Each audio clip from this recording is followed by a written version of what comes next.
विद्यापीठातील विद्यार्थ्यांचं आंदोलन स्थगित 2 दिवसांसाठी आंदोलन स्थगित केल्याची माहिती विद्यापीठ प्रतिनिधींशी चर्चा झाल्यानंतर आंदोलन स्थगित।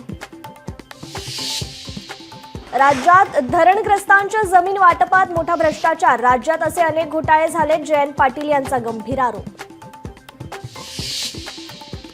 डोंबिवलीत नागरिकांचे धरणे आंदोलन, पालिकेच्या 65 बेकायदा इमारत प्रकरणी नागरिकांचं आझाद मैदानात धरणे आंदोलन। 9 जुलै ते 11 जुलै दरम्यान शिर्डीच्या साईबाबांना भरभरून दान, 3 दिवस चालणाऱ्या गुरुपौर्णिमा उत्सव काळामध्ये साईबाबांच्या चरणी 6,31,00,000 रुपयांचं दान अर्पण। सिंधुदुर्ग जिल्ह्यात मुसळधार पाऊस, कुडाळ, सावंतवाडी, दोडामार्ग तालुक्यात जोरदार पाऊस, पावसामुळे भात उत्पादक शेतकऱ्यांची चिंता मिटली।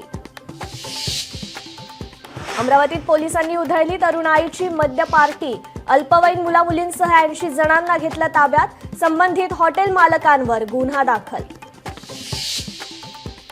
समृद्धी महामार्गावर गांजाची तस्करी, नाशिक ग्रामीण पोलिसांची धडक कारवाई, 24,28,000चा गांजा नाशिक पोलिसांकडून जप्त, 3 संशयितांना अटक तर 1 संशयित फरार।